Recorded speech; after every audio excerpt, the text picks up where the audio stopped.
Imagine a world where every single split test you run leads to significant measurable improvements.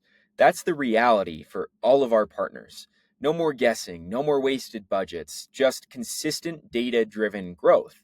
In this video, I'm going to reveal the exact framework we use to achieve 5% plus conversion rate lifts for all of our Shopify partner stores, leading to 2 to 4 to even 10x revenue lifts time and time again.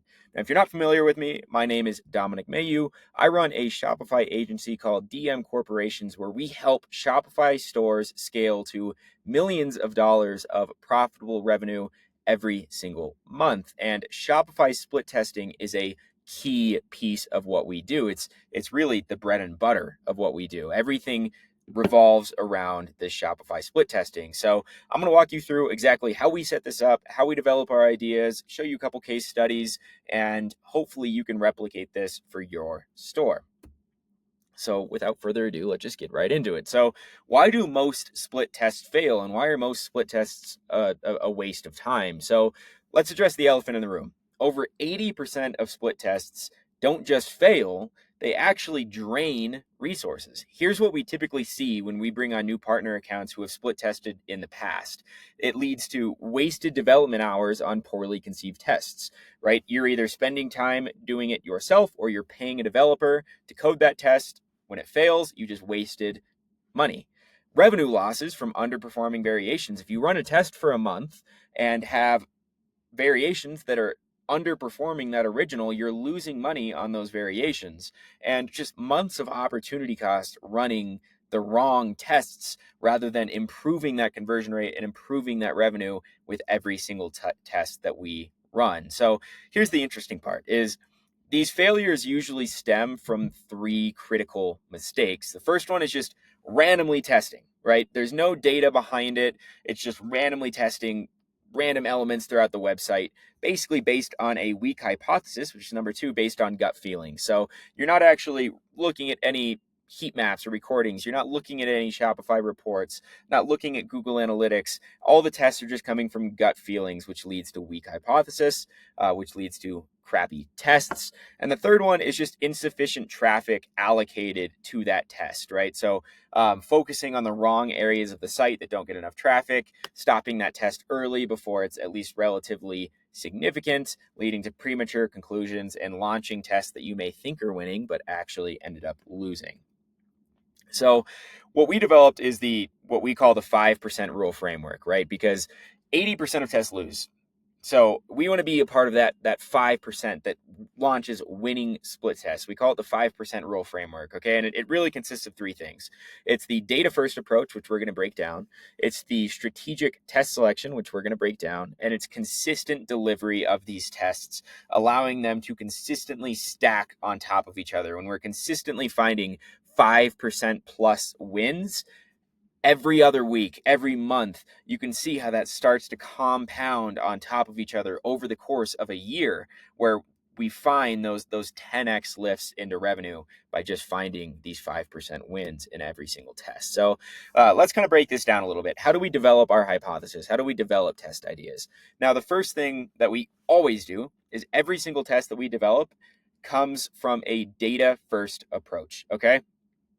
So before touching a single line of code, before touching any Figma file for a design, what we always start off is identifying the funnel drop-off for, it looks like I forgot to keep typing that, but identify the funnel drop-off for the area that we want to test, okay? So what we want to start by looking at is our funnel drop-off, right? We have sessions, we have add to cart, we have proceed to checkout, and we have checkout conversion rate, right?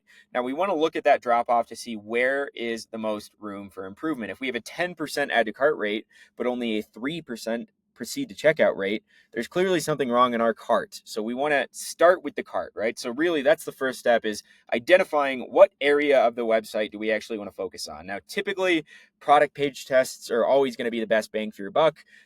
So increasing that add to cart rate, increasing people through the funnel. But again, if you have just this massive drop off somewhere else, that's where you want to focus. So now that we know where we want to focus, let's just say product pages, for example, we deploy advanced heat mapping and session recordings using Microsoft Clarity. So basically what we do is I have my team go in analyze that product page through heat maps to look at where are people clicking, where are people scrolling, right? Are people scrolling, or do we have a 90% drop off rate, over that fold, or is nobody scrolling to the rest of the content? Watching a few recordings. It doesn't take much, but watching 10 to 20 minutes of recordings, speeding those up to 4x, and taking notes, watching our user behavior to develop those ideas. All right, so we analyze that user behavior patterns across the different segments of the site to analyze, okay, now where do we actually want to change and test? Okay. And then from there, that's when we identify high impact opportunities based on those actual user friction points. Now, these can come from a lot of different areas. Typically, these come from past tests that we've run for other partner accounts. This can come from competitor analysis, right? Seeing what some of your competitors are doing to develop those ideas. So, really, the data first approach tells us where do we want to focus and why do we want to focus on that area. And then from there, that's when we do the idea generation based on just creativity based off that data, competitor analysis, right? Looking at some incredible websites that we know convert really well, and then developing some ideas around that. So from there, we'll have maybe 5 or 6 different ideas that we want to test, right? After looking at all the data on the product page, we now have 5 or 6 ideas that we want to test on that product page. Now, not all tests are created equal, okay? So what we prioritize on is, first things first, always the ROI impact, okay? So how big of an ROI does this test have potential to return, right? So, for example, testing UVP icons above the footer, okay, all the way down the page on the product page. Now that definitely can improve conversion rate, but maybe in the session heat maps, we're seeing that only 10% of our users actually end up scrolling all the way down to the footer. So because only 10% of users are seeing that, it's likely not going to have as big of an ROI as testing something above the fold, right? Testing the product description that sits above the fold when people load that product page. Okay, so we want to rank those ideas based on the ROI impact. Then what we want to do is rank based on traffic requirements, right? So if we're going to be split testing specific product pages instead of, a product page template as a whole, so you have 20 products, what we like to do is develop tests that can sit on all 20 of those product pages. Now, it doesn't always work like that. Sometimes we test each page on its own, but we have to look at the traffic requirements, okay? We need significant traffic in order to run split tests. If we're only getting 100 views to that page a month, we're going to be running that test for 2 years before anything becomes significant. So we want to make sure that whatever we're testing has the traffic requirements necessary. And then the third one is just implementation complexity, right? How long is this going to take us to code, to design? Right, we're testing the product description, for example. We can write that and code that pretty quickly. That's not going to be anything, crazy. It's not going to be a huge time frame to code, but maybe a super complex functionality in the back end that highlights, how much stock is left or something along those lines. It's going to take a lot more coding. We take that into consideration, right? So we really use these 3 things to develop a kind of roadmap on, okay, we have these 6 ideas. Maybe we develop, or maybe we figure out that 2 of those ideas just aren't really relevant right now. Maybe like the footer icons, right? We just don't have enough traffic running to that product page for only 10% of the people to actually see those footer icons for it to ever be relevant. So maybe we remove, the bottom 2 of those 6 tests, and then we organize those top 4 based on ROI impact. That's the biggest one. And then the complexity side behind that, right? So if something's going to take us 2 weeks to code and design, maybe what we can do is just code something else that's going to be quick, run that over the next 2 weeks while we're designing the more complex split test. So let's talk about a recent case study. We actually just launched this test about 2 weeks ago for one of our clients who's a premium dog supplement brand. So they were struggling with lower add to cart rates and funnel completions. And kind of here's what we uncovered. Okay, so here's their initial situation. Now, we have been working with them for over a year now. So their average conversion rate is at a 4.34, which is very, very, very good. So, when we started working with them, I believe it was somewhere in the 1.8 range. So we've got them all the way up to 4.34, but there's always room for improvement. And you're going to see this test one big time, even though they're already converting here. So they have a $57 AOV. Now, because this website is already pretty optimized, we've run a ton of split tests for them. We have to approach this one a little bit differently. So here's what our analysis revealed is The add to cart rate is really where we would like to see improvement. We have about an 80% funnel completion rate, which means 80% of people that add to cart proceed to checkout, and then about 80% of those people in checkout end up converting, which is just phenomenal. So that means our cart and checkout don't really need much attention right now. So what we want to focus on is actually bringing more people into that funnel, right? How can we send as many people into the cart and into the checkout as we possibly can, because they're converting so well? So that's going to be product page focus to increase that add to cart. So that's how we develop, where we want to focus is going to be the product pages. And then on our analysis, what we discovered is that about 21% of users on mobile and 44% of users on desktop scroll down to at least the second third of the page, meaning this test was targeted towards engaged users, because we did actually design this test on the second third of the page. I'm going to show you guys what this test is in a second. So it doesn't necessarily always have to be above the fold, right? You can only do so much above the fold. Our above the fold section is working quite well.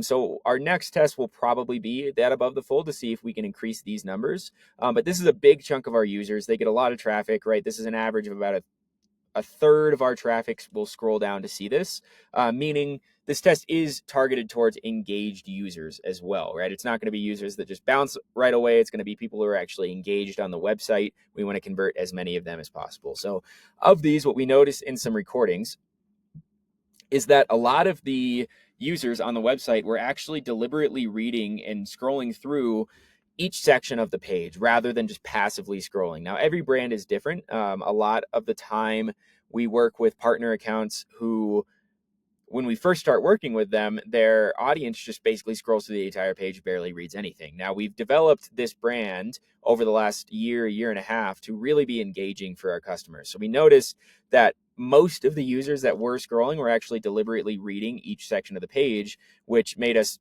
more encouraged to launch that test on the second third of the page. Now, what we also discovered was that we didn't have any UVPs targeting why our brand was actually better than our competitors. Now, we have a ton of UVPs on the page that explained our product and in theory explained why they're better than the competitors, but we didn't have anything that was very deliberately saying, hey, this is why our product actually beats our competitors, which it actually does. It's a phenomenal product, which makes working with them very easy. So here's what the test was. The hypothesis was, if we implemented a comparison chart on the second third of that page, pushing why our products are better than the competitors, then more customers would buy our products over the competitors, right? Again, we had UVPs that talked about why our products are great, but we didn't have anything that necessarily compared them to other brands. Now, we didn't call out any specific brands. Typically, I don't like to call out specific brands unless, we are just kind of own the space, right? If we're an athletic greens type of company, then we can maybe call out some of our specific competitors. But typically I don't like to actually call out true competitors. So we just did something super simple and said other brands, right? And then we talked about the same UVPs that we talked about through the rest of the page, right? We're 100% natural with filler-free formulas. We're clinically dosed for maximum results. It's completely made in the USA with strict standards, which is incredibly rare. We're one of the only dog supplement brands that do that. We're powder based for max absorption. A lot of dog supplement brands are actually in like little gummy base, which they don't digest those as well as powder. And then they're all beef flavored, which means dogs actually enjoy eating it. So basically that's the test we did. This is the impact. We saw a 21.6% increase in conversion rate to 5.11%. This single test on the product pages brought them to over 5% conversion rate, which is absolutely insane. So we saw a 21% increase there, and we saw a 23% increase in revenue. Now I have a screenshot of, I thought I had a screen. Oh, here we go. Of these results. So obviously this is Google Analytics. This is the original. This is the variation. So we saw a 23% increase in revenue to these product pages. So we tested this on about half the product pages. So about a quarter of our traffic really saw this. Now, obviously 100% of our product pages have this and 100% of our users are seeing it. So that's the potential that split tests have. Now you can imagine that was obviously a huge win. We definitely don't always get 22% wins on every test we launch, but we do typically get at least a 5% win, and that goes back to that 5% rule.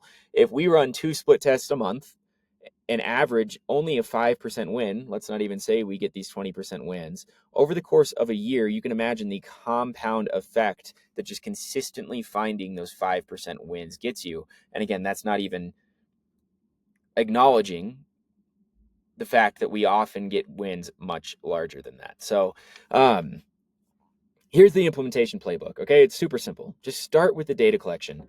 This is that Shopify funnel that I was talking about earlier today. This is one of the easiest areas to start. So I wanted to pull a good example for you guys on a parent section to start with, right? So we have an 8% add to cart, an 8.15% add to cart, 7.95% reach checkout. So that means our cart is just performing incredibly well. We don't have to mess with our cart at all.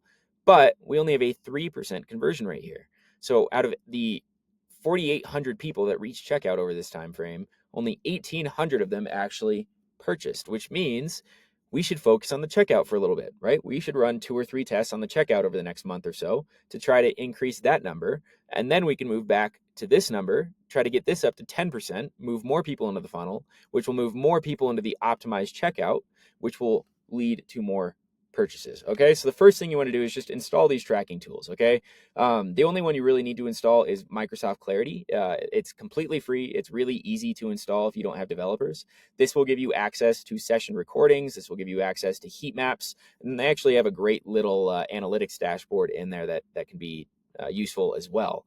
What you can also do is set up event tracking if you want to get really granular in this. That basically means tracking specific clicks on your website through Google Analytics. Now, this is definitely more of an advanced setup. Definitely not everybody needs this. I think 95% of stores can absolutely get away with Clarity and never disregarding Shopify metrics. Okay, Shopify metrics are incredibly powerful if you just look at them like this funnel, right? I think so many people just forget to look at this funnel and they find, like, you can see this golden nugget that's just sitting right here, right? If we can spend a little time optimizing this checkout, imagine the results that we're going to get. Okay, so that's the implementation data collection. And then how do you actually develop your hypothesis? Again, you start with the area you want to work on, which is just going to be figured out in that funnel. You want to identify friction points, so you can go through that product page, say it's the product page, for example, go through, identify any friction points that you can find yourself, watch the heat maps, watch the recordings, and just find those friction points. Develop ideas. This can be just through your own creativity.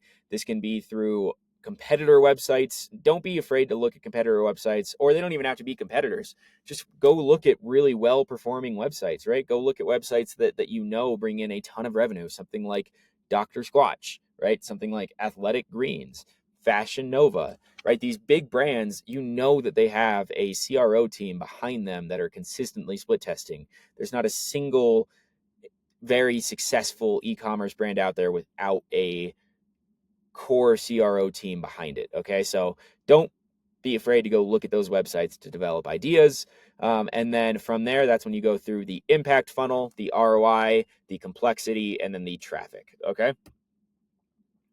Now, the proof is in the numbers. This is just some screenshots from some of our partner accounts. We get an average conversion rate lift from every single test of 12.3%. So I know I call it the 5% rule because that's kind of what we shoot for as a minimum. If we're getting a 5% win on every single test we launch, we typically launch anywhere from 1 to potentially 3 split tests a month per client, depending on the size. Now, our average lift is about a 12.3% in conversion rate, which is just amazing. We have an average of a 9.2% average AOV increase. And because of that, we have a 82% client retention rate, which is just ridiculous. When people sign with us, they tend to stick around because we bring these numbers every single month. Okay. Now, here are the next steps. If you would like to get a free revenue optimization analysis, head over to my website. Not Facebook. Head over to my website, which is www.dmcorporations.com. Click on this little button up here. Put your information in here, and I will actually send you a personalized 5-minute Loom video talking about some optimization tactics for your store specifically. I'm going to give you some revenue-driven wins. I'm going to give you some proven testing ideas. So I'm going to walk through your website and I'm going to say, hey, try to test this comparison chart. Try to test these product tabs, test a different product description, test different thumbnails based on everything that I've learned doing this over the last 7 years. So that's completely free. So I would definitely recommend starting with that.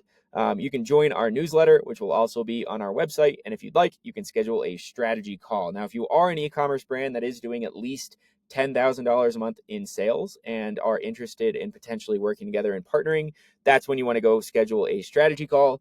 If you're not at that 10K a month point yet, definitely start with this RO analysis. I'd be happy to help, and we can go from there. So I hope this video was beneficial, and I will see you guys next week. Thanks.